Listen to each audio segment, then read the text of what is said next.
How do you feel like when you made your first million? Honest, I grew up with ADHD, so paying attention to class was always one of my biggest challenge. I had straight C's with a few D's, engineering, and I hated it. People would hate you for this. People would be like, ew, man. 95% of people in the world, they work their entire lives for that piece of paper. My friends were telling me that, hey, you could sue him. And you said you can't make money, government makes. You can only take it. And how do you take it is because if you want to make everybody happy, then you go and sell ice cream. Success has 3 components. I might get cancelled for this, but that's the truth. Right? In order to be wealthy, you need to...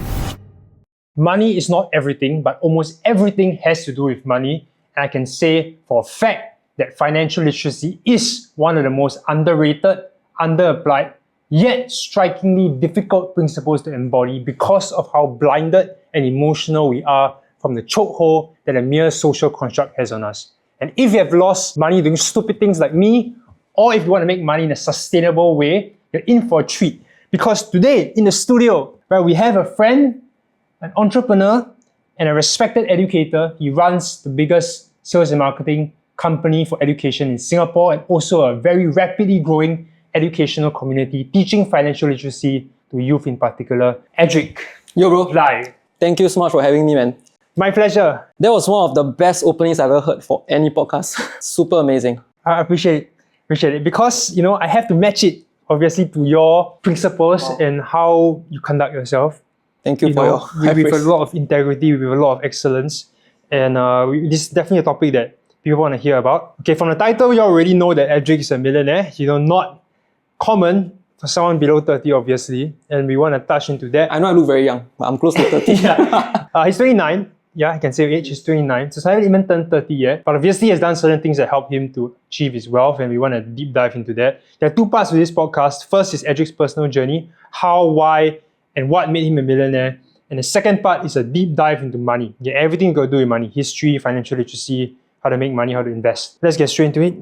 Edrick, tell us briefly about your upbringing. Were you born in a wealthy family? I wasn't born to a poor family. In fact, my family was pretty well-to-do. However, in the 2008 financial crisis, my father's business collapsed due to the recession. And because I was from a quite okay-to-do family, they weren't ultra-rich, but we were comfortable. And subsequently, because of the 2008 crisis, I saw how money really disrupted the harmony of a family. So when I was younger, I could still remember my parents quarreling almost every single day on the topic of money. Me and my brother would probably hide in our rooms. Sometimes my sister would join the chorus. But that's pretty much how, that's where I came from. What were your early beliefs around money? What associations did you have with that? A very good question.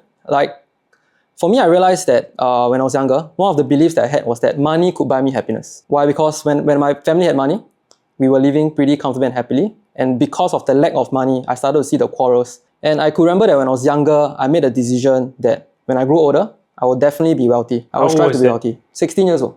Okay. I would strive to be wealthy because I do not want my future family or my current family to go through what I went through when I was younger. And the second belief that I had about money, right, was that I needed to study hard, get good grades, subsequently get into a good school. I think this is a script that... this is narrative that we've been fed. That's right. You know, we've been injected into us just like the COVID vaccine. No, exactly. I'm just kidding. I get it. Yeah. So I needed to go to a good school to find a good job and earn money. And I could understand why my parents did that. Because firstly, my dad did business and that didn't turn out well for him. So he kept telling us, don't do business, don't do investment. They are very risky. Interesting. Yeah. And the next thing is, both of my parents are uneducated. Right? And they have friends who were educated. And because having a degree back then allows you to stand out from the crowd, you do well. And that's why they pin their dreams on money and dreams, unfulfilled dreams into. Yes. And that's a fascinating thing about money and scripts. Because all of us grew up in scripts about money, dependent on our upbringing. That's right. Money doesn't grow on trees, save, blah, blah. And the vast majority would not have very healthy scripts about money. That's right. Money is associated with more negative things, right? Associated with greed, associated with envy, whatever. So in the first place, for me, my parents were also like middle class and staying in a condo. Both teachers, they're very staunch Christians. So because of that, subtly when I go to church, they would be like, oh, money is the root of all evil. It's the love of money that's the root of all evil. That's right. But subtly you conditioned yourself to think that no, money is not very good. Yes. But because I was such a hustler when I was young, my thinking is that if I was rich, I'm going to give everything away. That was my first thoughts about money. And you're already doing it. Right? Exactly. It's quite funny because now it's like a omen, right? But I'll come back and talk about it because this focuses on you. But my point is that everybody has their own scripts around money. And it really helps to ask yourself this question, right? Like, what were those scripts growing up? Identifying and being aware of it, right, is the first step to changing it Fully agree. to a more healthy one. Yeah. So you began to change it, in after JC, your first foray into entrepreneurship. Talk to us about that. Well, I was kind of forced into entrepreneurship. Yeah. Right? I followed the path that my parents told me to do. I studied hard. I tried to get into a good school. But I grew up with ADHD. So paying attention to class was always one of my biggest challenge. I scraped by secondary school. I got into a very average JC, Jurong Junior College. Okay. Unlike people from Raffles. Nah, I got into DSA. Yes, Wasn't that's smart. why we can click. No offense to those who are super smart. Was very normal JC kid, but like naturally I wasn't very academically inclined. And when I received my A-level results, I did very badly. I had straight C's with a few D's, and the only course I could enter was NTU engineering, and I hated it. Remembering the dream that I set for myself when I was 16, I knew that I had to explore other alternatives. So when I was 19, 20 years old, I got exposed to a career in sales and marketing. Yeah, and that's where my eyes truly opened. I realized that you do not need to work 8 to 5 to make money. There are many ways to make money, like sales, and marketing as well. So that sales and marketing company was loosely quoted at multi-level. Yes, that's right. It was a network marketing company. Network marketing, direct sales, the way you pitch it, but colloquially people call it a multi-level. We go into the technicalities in a while. Sure. The reason why I'm talking about this is because, interestingly enough, that was where my roots are.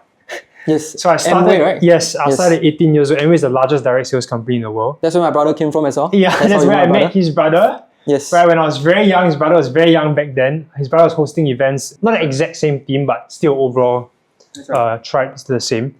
And fascinating. I learned so many lessons from there, but there were also a lot of slightly flawed mindsets, I would say. And we were kind of discussed taboo topic, man. It's a taboo topic, Yes. yeah. I think it's the most taboo and misunderstood topic, second only to religion and sex. I think. I'm just joking. But actually I'm not really joking. I think it is very misunderstood because it deals with people's emotions. Yes. I like to think of multi-levels as like nuclear energy. It can be useful in a very good way, or it could be complete destruction. And it depends on the person using it. Yeah. Yeah. Define what this industry is for people that have no idea. Okay, so I think firstly a disclaimer, I'm no longer doing multi-level marketing. That was like history. That's history. I did it briefly for 3 years.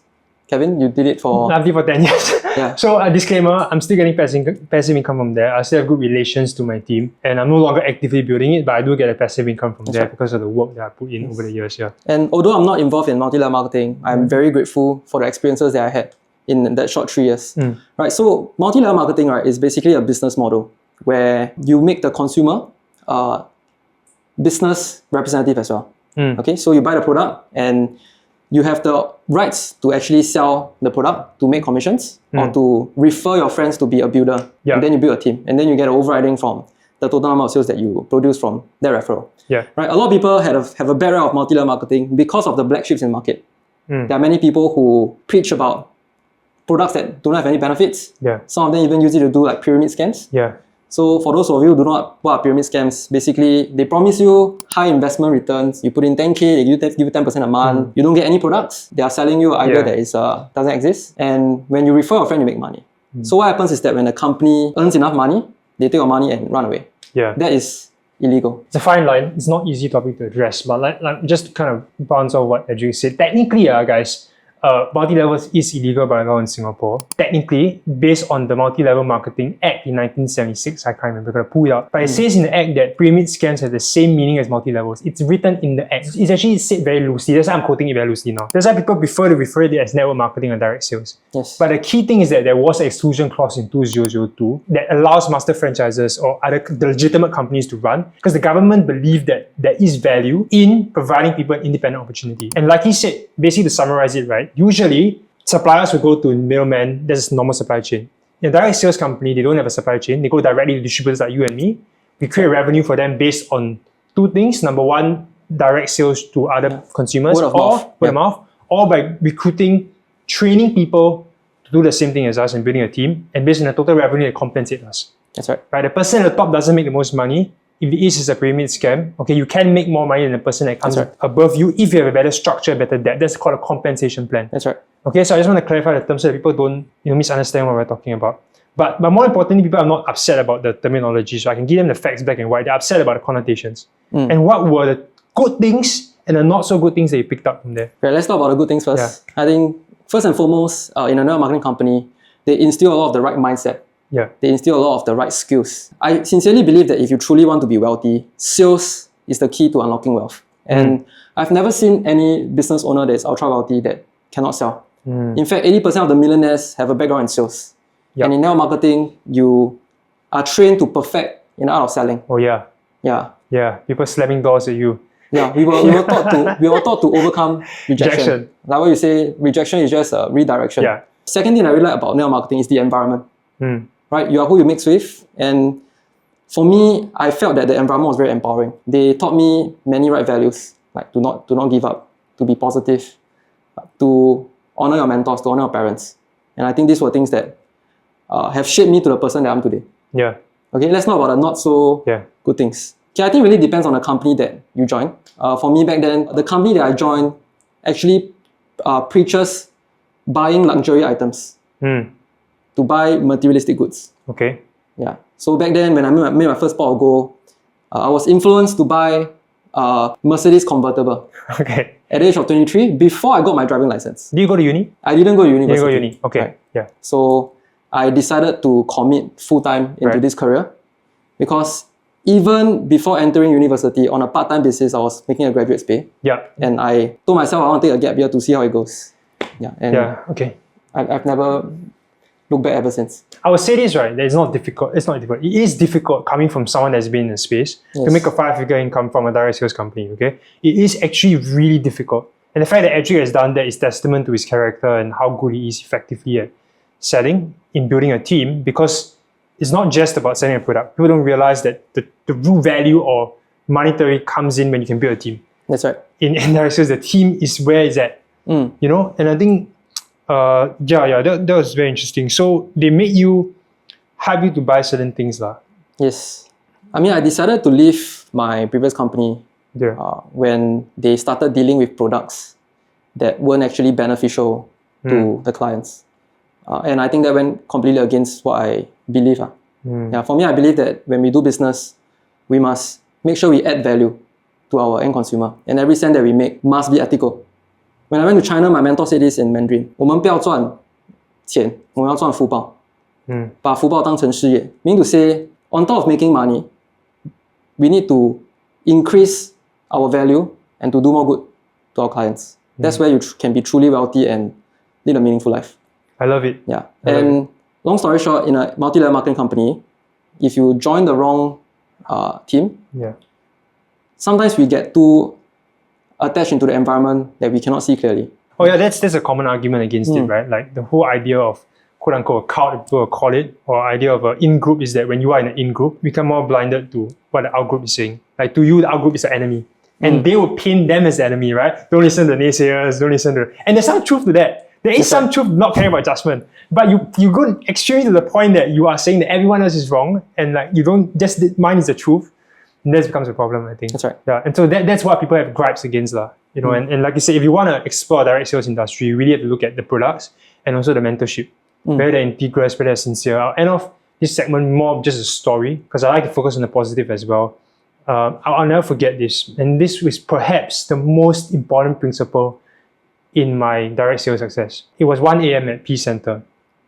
Okay, opposite very sleazy place where we did our meetings because we had no place to do it. Everyone was done and we all happily went home. Right? I was kind of the last few to leave, but everybody forgot to put in the chairs. So the chairs was strewn all over the place, messy, because everyone take the chairs to listen, right? So my mentor scolded me. I'll never forget. He scolded me, man. He said, Kevin, what the heck is this? He said, every time you go to a place, right, you always leave it better than when you first came. And he said that doesn't apply to places, that applies to people as well. I never forgot that. And I think that philosophy, I have it in front of my wall as well. It's like, I treat people as creations of God. When I speak to someone, there's a piece of God. And that's who I'm talking to. I make sure I leave them feeling edified, that their life has been impacted in some way, even if they don't continue with me in business. Every touch point when I was in direct sales, I was meeting so many people. That was my philosophy. Awesome. Yeah, and I think that really carried me through to now. Yes. Which gives us a good segue, I guess, into the traditional businesses that we run. Now we transition from, direct sales to traditional businesses. So you came out. Yes, I and came then you out. started a traditional business. Yes. Yeah. And that's where the money came in, really. Talk about that? Alright, so when I came out, I thought to myself, I really love the environment of like teaching the right mindset, an environment where you could teach you how to do sales. Yep. And this time around, I want to build a company upon the right values. So instead of advocating my team members to waste money on material goods, I want them to spend on the things that truly matters, like their parents, like on their own growth, on their own investments, so that they can truly be masters of money rather than being slaves to money. Yeah. And that's when I started this company called Enspire. It grew from 3 people in 2019. Today we have around 30 or 40 people. And over the past 5 years, we have helped more than 40,000 Singaporeans upskill and find better education and employment opportunities. Okay. So what you do, correct me if I'm wrong, is that you train people to sell upskilling programs. Yes, that's right. And then you get a cut from there. That's right. So technically, it's not too different from direct sales, right? You just took your skill set. Yes, that's right. Then you apply Only it. this time around with a product that truly helps others. Yes. Correct. And obviously now you take more of the market share because you own the company. Smart move. Maybe I should do that as well. No, I'm just kidding. Okay, that's fantastic. So, like, how do you grow so rapidly? What are the ingredients to build it fast? Okay, I would say that my experience in that network marketing company really gave me the foundation and fundamentals. Yeah. Right, I had the right mindset, and it gave me the fundamentals to really do a business. Yeah. Right, for those who are looking to start a business, there are 3 main skills that you really need to have. Number 1 is sales, right? Because for business, you need to acquire clients and bring in revenue for the company. So if you cannot sell, you cannot market, there's no business for you to run. Right. Second skill set is called management. Right. When you start acquiring revenue, the next thing you need to do is to start hiring the right people so that you can free yourself up and focus on the things that truly builds the business. Right. And in order for that to happen, you need to learn how to hire, you need to learn how to manage. Yeah. And the third skill is leadership. Setting a vision for the company, leading by example, and really being the engine of the company. I love that. And I got all these 3 from my previous experiences. I love it. Yeah. I'm good with number 1. I'm not the best at 2 and 3, or rather I haven't intentionally done it. Right? That's why I'm not as rich as Edrick. But now I'm trying to do 2 and 3. A lot to learn from. Damn good at marketing. Which is something I'm learning a lot from you as well. I appreciate that. Yeah, I appreciate that. And thanks for extending that help to me when I first reached out to you last year when I saw your content. But that's one of the biggest blessings of starting a content is I get to meet people like Edrick. Yes. Right, open-hearted, sincere, gracious. And when I met him, he's really very abundant individual. We've done a bunch of stuff together. You attract who you are, right? Kevin himself is definitely super abundant as well. Now, when I hear Kevin giving 80,000 to that couple with like cancer, I was super touched. I think that is a super amazing, man. So I raised total of 80,000. Technically it's not my money, but I did facilitate it. Yeah. And I think also like, on converse on that point, say the flip side is that you will also repel people who don't have the same values as you. Yes. And that's also very fascinating to me. And I have to let it go. I cannot win everybody over. That's what I realized in content. Because there's some people that misinterpret my intentions, right? Perhaps I come across too strongly to them, or like I'm sincerely trying my best, It's not like I want to pick fights with them. Like I'm sincerely trying my best to explain and empathize, but they just cannot see it. And they still think I don't have good intentions. Then I have to let it go. I realized that if I just win 80% of people over, it's fine. I cannot win 100% over. That's right. It's a minor thing. Because I think a lot of people are fearful. One, be well liked by every single person. They're fearful to cut as well. That's right. Do you have to cut people? Like, not really cut, but do you have to disassociate with people while you were building Enspire? Definitely, man. If you want to make everybody happy, then you go and sell ice cream. Okay. Right. Like in this world, it is impossible to make everybody like you. Right? Even Jesus Christ has haters. One of the breakthroughs that I have in life, right, is to learn to not care about how others think about me. Right? And I only need to make sure I serve a particular target audience, and I just make sure I change their lives. Yeah, and for me, these are the people that are between the age of 18 to 30 who struggle with money, like how I did when I was younger. And my goal is to help them make their first 10K a month. And these people are my focus. Yeah. For them, you'll take 1,000 hate comments. I'll take it. Right. Gladly. For every 1,000 hate comment, if I were to trade it for one testimonial, when I see how my team thank me for changing their life, is worth it. Yeah, I don't care what others say. And whatever people say is not a reflection of me. Yeah, it's a reflection of them. Yeah, and their cynicism. Yes. And do you still get affected though, as a human being? Okay, if I say no, I'll be lying. Sometimes when I'm really down, I do get affected. I mean, we're all humans, right? Yeah. Yeah, but I actually put a photo of my team in front of my computer. I put a photo of my family, and they remind me of why I started in the first place. And these are people that keep me going. I was going to ask you your greatest challenge, how you surmounted it. I guess that's part of it. But what is your greatest challenge? Because you came on in content recently, right? Last year. But before that, you weren't really on social. You were just building your business in quiet. That's right. And what were the challenges there that were in private? Okay, I won't say this is the greatest challenge, but this is a challenge that was the most memorable. Yeah. Right? In 2021, I had a team member that started his own company. Okay. And he spread negativity to all of my team members. Yeah. And he poached a bunch of them over, even though he had a non-compete. So at that point of time, I felt really betrayed.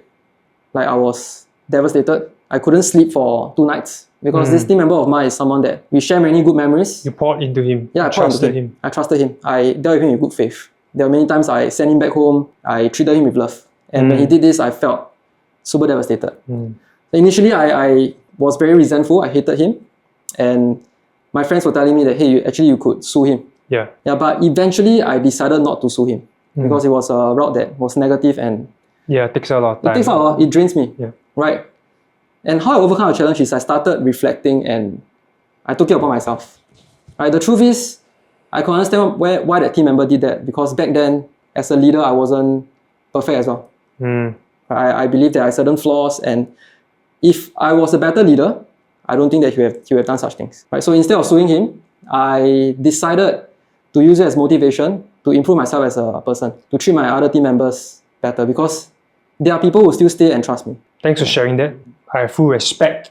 And if I had a hat now, I'll take it off for you. Because that takes a lot of courage, self-efficacy, responsibility. It's far easier to lay blame, to be bitter and close your heart. What you did was that you decided, you know what, I'm going to look within. I'm going to take it like a learning lesson. Yes. And that is one of the central principles that have got you to where you are today. You're right. I mean, one of my mentors told me this, there is no such thing as a rich victim. The reason why people are poor is because they like to victimize themselves. Right? When something happens to them, they will complain about how unlucky they are, about how unfortunate they are.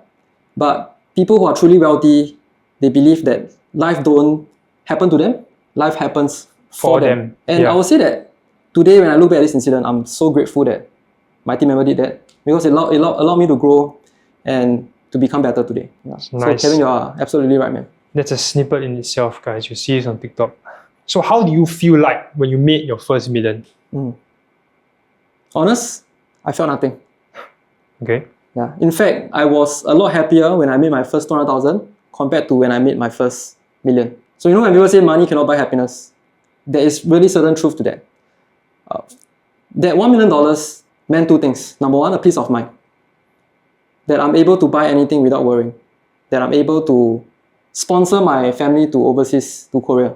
Able to buy a business class for my dad without worrying. Able to run my business without worrying about not having money.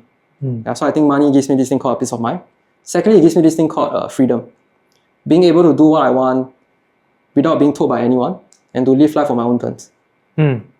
So you felt nothing because it was already, you're seeing it coming. Really nothing. Like you don't, is it not like you look at a milestone and think like, oh, well, this is a significant milestone. Do you have time to sit with it and think like, wow, I've really done this? I think it was nice, but that happiness wasn't prolonged. It wasn't prolonged.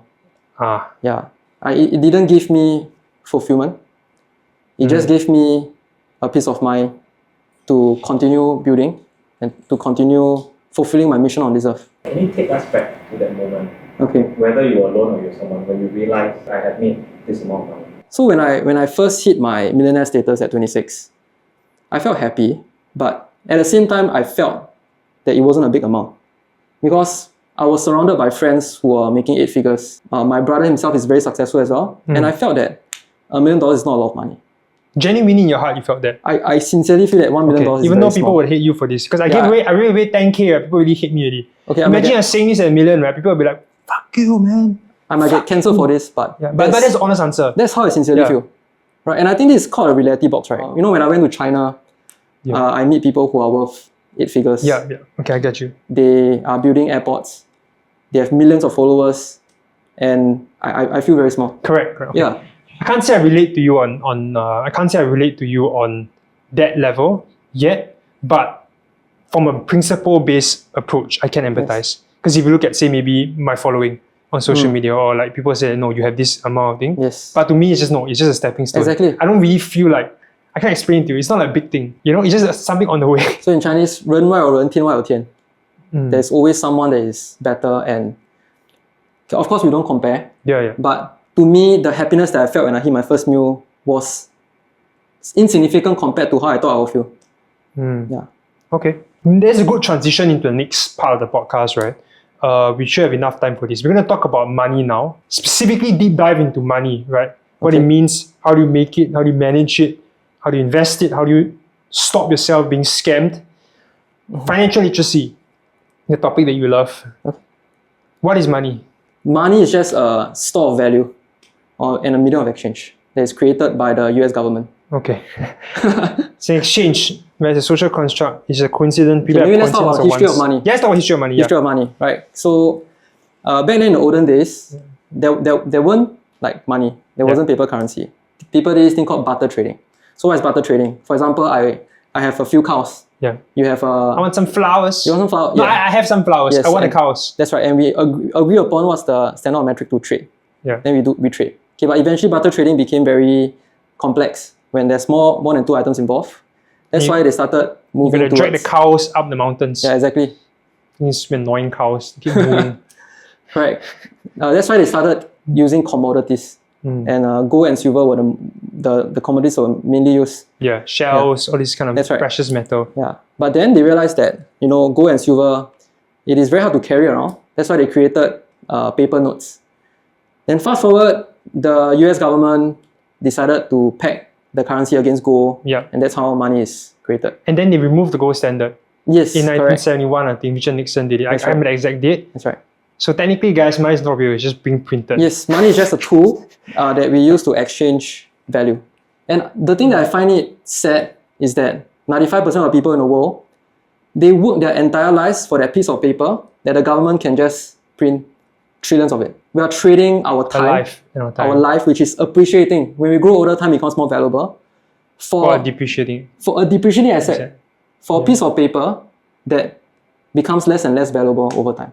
And that's the reason why I'm so passionate in teaching about money. Yeah. And money is just a means to an end or a medium of exchange that will change over time. Right now we have crypto. It's supposed to be the next big thing because it's decentralized and everything. That's right. You'll keep changing, right? That's how human beings are. They always find easier ways to quote unquote make money or gain more power. Another philosophical discussion which we don't even get there to make money now because people want to make money, right? What do they need to do? If you want to make money in a sustainable in a way that is long term, you need to learn how to add value, right? The amount of money you make will be in proportion to the value you add to other people. So what exactly is adding value? To me, it's about solving other people's problem. It's about solving other people's pain. And to give you an example, I engage a personal coach. The coach helps me to look better, to lose weight, and to be healthier. He's creating value in my life in that manner. Yeah. So if you truly want to make money, you need to think of how you can add value to a specific group of people. And if you want to make a lot of money, you want to be the best at solving this particular problem. So that's why I think about making money. I'll give a supporting analogy by Andrew Tate. And I think that this is what he said really stuck in my mind. And he said you can't make money technically because you can't make it. The government makes it, right? You can only take it.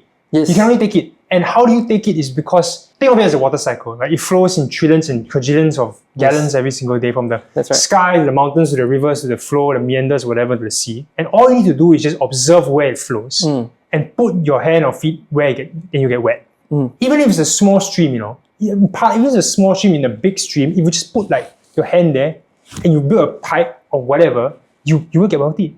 And that's fascinating to me because it makes it so simple. Like instead of thinking like a consumer, think like a producer. That's the advice I'll give you if you want to learn how to make money or go into entrepreneurship. When you go out there into the world right now, don't think of, hey, 1 for 1 deal. No, think of why are they doing this 1 for 1 deal? Why are people lining up to buy McDonald's burgers? That's right. Why are you wearing a Rolex Daytona? Yes. These Uniqlo pants. So when you think of these things, right, you understand human psychology, you understand why people do what they do and why they spend money, then you can form systems and teams to take that money. That's right. In small ways. Right? For us, we're in education. Yes. So if we want to do a business together right now, we can literally just sit down for 1 hour, find the gaps and do it. That's right. That's literally what we can do because there is always a gap. Yeah. So I'm not trying to say that it's easy. It is not easy, but don't have a limiting belief that you can't do it. Actually, you're right. Many people think that you need to make money by trading time for money.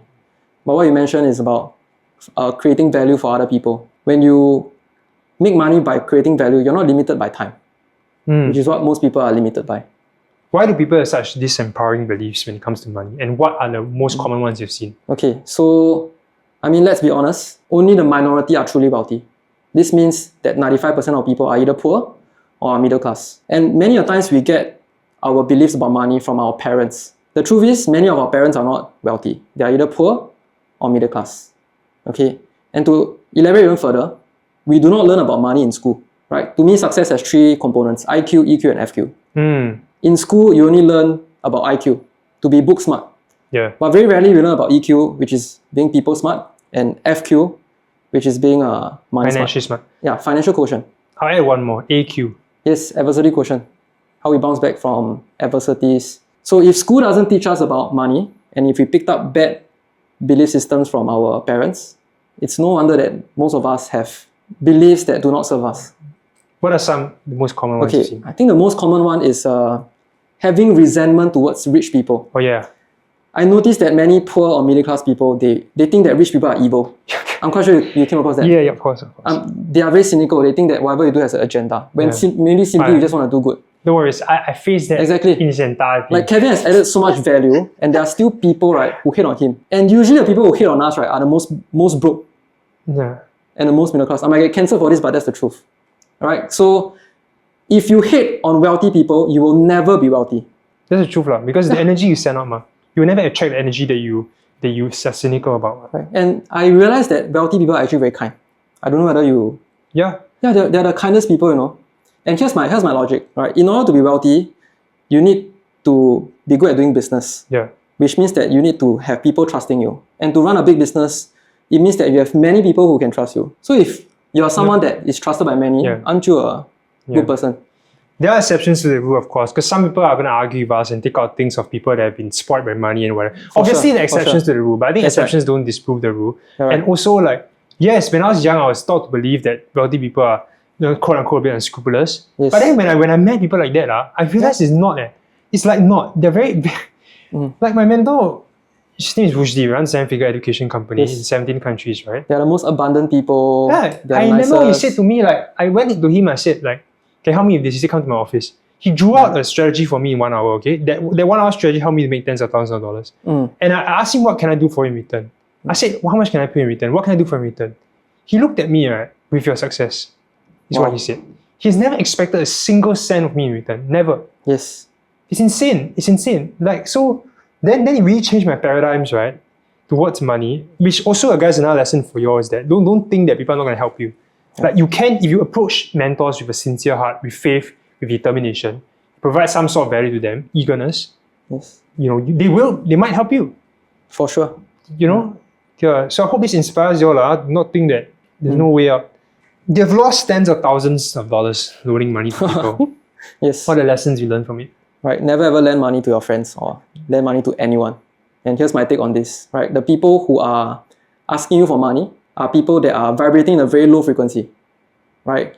So I have people who actually scold me for wanting my money back. Yeah, this is damn funny. Exactly. This is damn funny. So this is a common experience, by the way. Yes. It's not just you, We had an agreement on when the person will return me the money. The time was up. He didn't return the money. I probed him. Then he scolded me. Yeah. Exactly. He victimized himself. Yeah. And okay, something I noticed, right, is that people who need to borrow money from others, in the first place, they are usually involved in certain vices.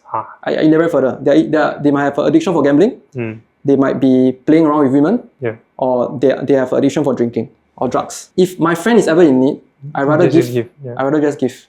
Yeah. So before I give, I will ask why you need the money in the first place. Yeah. And if the reason is because they are in debt for gambling or for any of the vices, right, I will never ever give them the money. Yeah. Because they are a bottomless pit. Yeah. And they will never start asking for money. So that's my take. I do have personal experiences with this. I'll share one, and then we'll move on. Yes. When I first started, somebody DM'd me. It was a girl that went in jail for selling drugs. Okay, so she gave me a very sincere text. She had like a content and everything, but I need some help. So I met her. Right, she said that she lost her bunny had knee surgery, so she needed 7K for the surgery. At that point of time, she had listed a Taylor Swift ticket. Okay, people buying Taylor Swift ticket from her and then giving her $300 without the ticket. Right? It's just like thing. So she's like, okay, let's leave the listing there. So she collected like over 20, 30 people. Oh, that's so 20, 30 people have no ticket. They think they have a ticket. Holy shit. She has 7K now. She uses the 7K to pay for the rabbit surgery. Yeah, the rabbit died after the surgery. okay? So now the rabbit has died, and then she owes people 7K. So she's asking me for money, right? I think, and me being a savior that I am, being a savior complex that I have. You're too nice, really, bro. I'm not just nice, I'm a Savior. savior. Kevin is one of the kindest person I met. Like, if you know him in person, he's truly very kind. Yeah, and a bit foolish as well. Foolishly kind. So I said, okay, let me be a utilitarian point of view, overall happiness. Let me save all these people that want to go to the Taylor Swift concert. So I gave her the 7K. Right, we have an agreement. She said she'll pay it back. 1 month later, she calls me middle of the night. Okay. She's crying over the phone. She's Kevin, my other rabbit got a problem. Can you give me another $2,000? Just crying over the phone. I'm like, I need to do my work, right? So I'm very annoyed. So I'm like, whatever, like, you just transfer the 2K. So now she owes me 9. She has done a deadline. She disappears because I asked her for money. She disappeared for months. Months and months and months. Has bought nothing to do because I wrote my book. We finished writing my book. Nothing to do. Go to the house to ask back the money. Or just to visit her. The mom opens. Speak to the mom. The mom says she has disappeared from her home. Wait, even from mom has made a police case like to find her and hope at least she's still alive. You know, so she's around but she's not at home. And not just that, she's really gone and declared that whatever bankrupt, whatever, because she owes money a lot of people. A lot of people owes her money, and every single day people come every single day people come to her house and harass her. Harass the mom. And this is the reality of loaning money, by the way, guys. This is the reality that you're not aware of, okay? Then she texted me and said, I'm sorry. We had a chat, she said she eventually should try and pay me back. That's why, but I know that it's not going to happen. So I just left it. A couple of days later, she texted me and said, Kevin, guess what she asked me? She wants more money. Yeah, exactly. Yeah, it's the same pattern. Exactly. So like, I'm just sharing this really not as form of judgment. I think I empathize with her, it's difficult. And I really hope she gets better. But the point is that, you might want to learn from our lessons when it comes to loaning money. The best way to help them is not to give them money. Yeah. You us giving them more money actually might harm them. Yeah. In the long run instead. Since we don't want to give them money, let's help them make money instead. Okay, what are some sound principles of financial literacy? Okay. For me, I have read many books on financial literacy. I've spent more than $200,000 learning from mentors from all over the world. And if I were to simplify what is financial literacy, I will split it into 5 phases. Now, the problem with most educators is that they give you an advice, but there is no such thing as a one-size-fits-all advice.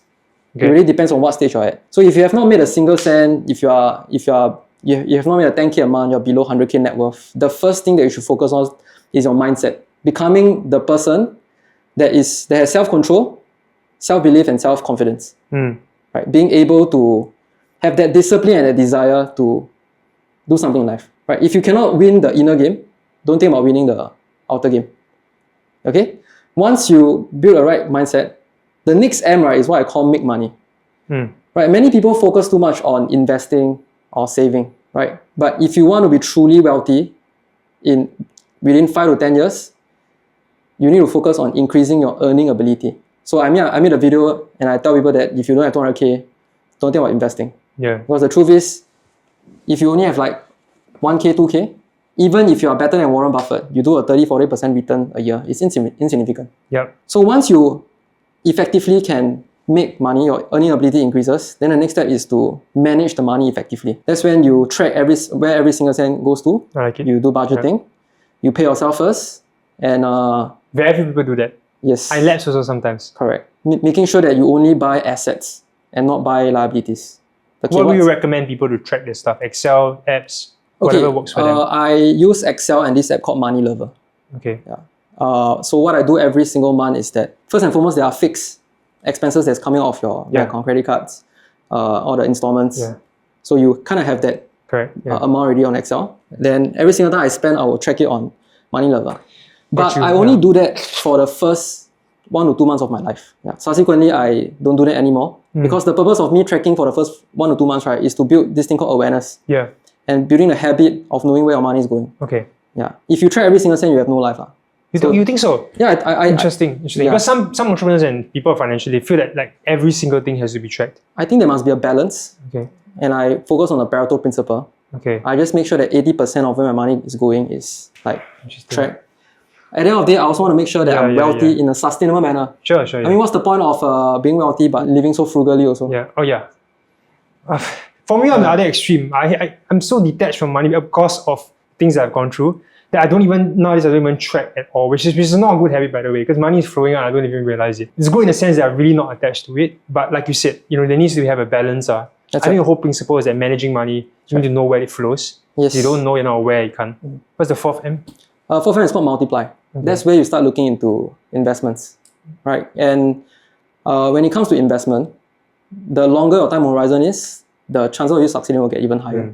So the mistake that a lot of people make is that they expect to make money from investment within like 1 week, 2 weeks, 3 weeks. Yeah, and because they expect fast returns, usually the investment is very risky. Yeah. That's why you hear people losing thousands, hundreds of thousands of dollars because of them wanting to make money in the short term. Yeah, case in point. Yeah. And I think there's a very fine line between gambling and investing. That's right. What is that line? Because I didn't know that line, by the way. To me, when you don't know what you're investing in, when you are praying, that's gambling. Okay. Yeah, and usually when you're gambling, right, the odds are stacked against you. Okay, let's use a casino for example. Right, the chances of us winning when we place a bet, right, is less than 50%, maybe 48, 49%. Oh, so it's less than 50, yeah. But that 1 or 2%, if you spread it out over 1,000 bets, the chances of you losing will not be 48%, it will be close to like 70, 80%. That's why in casino they say 10赌9输. Out of every 10 people that gamble, 9 of them will lose money. That's gambling. What is investment? Investment is when you fully know what you're investing into, you see the growth and the potential of the stock or the business that you're investing to. Yeah. And you know that the chances of it succeeding is more than 50%. Easier said than done because people get emotional. I started at the beginning saying people are blinded by greed. Yes. How can people stop that? Or do they have to learn the hard way? Okay, that's why for me, I used to look into stocks and crypto. But then I realized that instead of investing in other vehicles, actually the best thing to invest in is to invest in yourself. As cliche as it sounds, the highest ROI you can get is by investing in yourself, right? I mean they will say, Nvidia grew like 1,000, 2,000. Yeah. Tesla also grew like 1,000, 2,000 times. But how do you know what's the next Tesla? Put all your efforts in investing in yourself, increasing your earning ability. For me, I will double down on building my business because that's where I can control my income fully. Wow. And when it comes to investment, I will focus on investments that are very steady, very stable, and investments that I can put while making sure I'm sleeping. Yeah.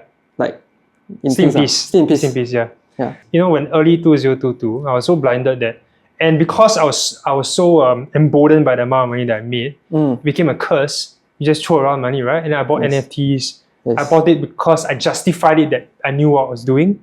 But really I wasn't. It was just social signaling, right? It was just like hot girls in the picture and I'm like, I'm gonna buy them, I spent 10K on a freaking girl, like I can't remember the name of the NFT, I still have it. Right? So like, the heck? So I spent so much money, and not just that, like I was copy trading on crypto. And it was so bad because the anxiety I had was like go up and down. Every time the market swung, my anxiety would swing. Yes. I cannot have to close the trade, I have to open it. I cannot stop looking at the thing. That's right. I cannot stop looking at my phone. I was so enslaved by that social construct. It was incredible to the point where I had a relapse and I suffered for a year. So that's my journey but it's crazy, like the amount of attachment people have to money. That's right. Wow, okay.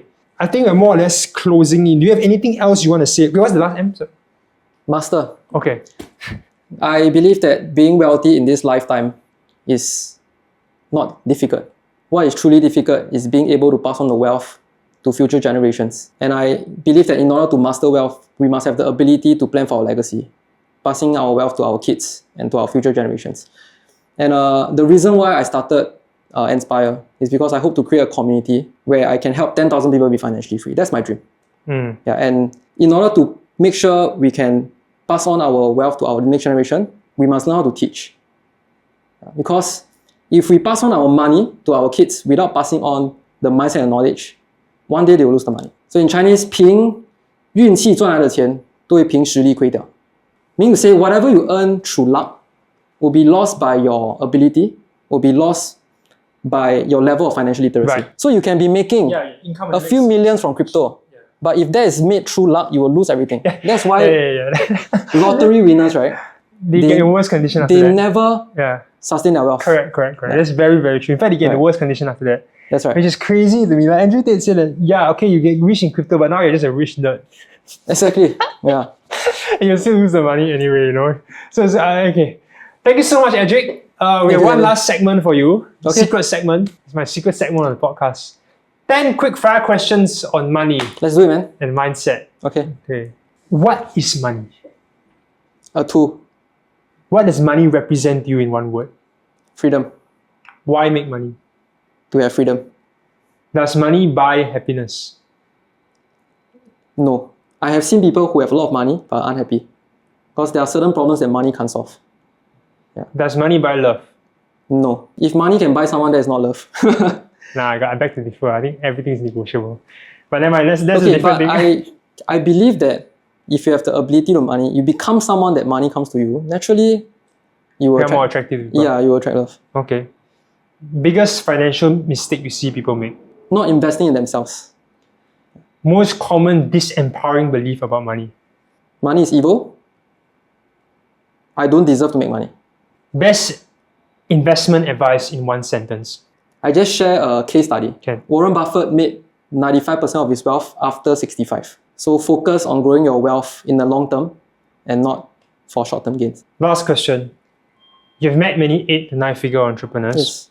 What is the most common belief they have around money? For people with 8 to 9 figures, they believe that money is energy.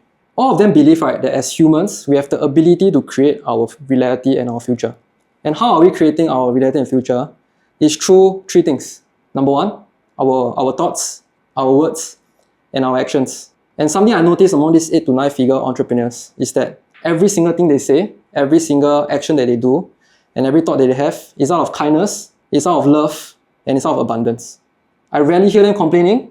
I rarely hear them talking bad about others because they know that money is all about energy and they want to make sure that they are a symbol of abundance. Edrick, Yes. that was fantastic.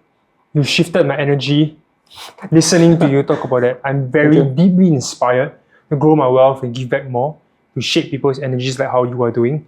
Thank you once again. Thank you, Kevin, for having me. Wow, I'm so mind blown by this. Okay, guys, please follow Edrick on his socials. The link is in the description. Follow us on Instagram and TikTok as well. And if you want to consider getting my book, it's also in the description. Not, I'll see you on the next episode. Bye. Hi, we're back again because Edrick would like to make a commitment, Yes. and I thought it would be meaningful to all of you to listen to this. So the reason why I'm doing this is I believe that in order to achieve anything in life, it is important to make a commitment, right? So I like to commit and share with everyone a goal that I hope I like to achieve. My dream, and I believe my purpose on this earth, is to help 10,000 people to be financially free. And next year, my goal is to help 100 people make their first 10K a month in 2025. I'll do whatever it takes to create the best community with the right resources, mentors, real-life practitioners, and provide them with the opportunities so that they make their first 10K a month. Do reach out. I mean, I can give, this is not sponsored by the way, he's not paying me in cash, he obviously has paid me in many other ways. And this is not sponsored, and I fully endorse Edrick's vision and him as a human being. So if you are interested, passionate, serious about improving your financial situation, I highly recommend you all to check out this community. Thank you, Kevin. Alright? Okay guys, once again, I'll say bye for the second time. And don't be broke. Okay, bye. Nice!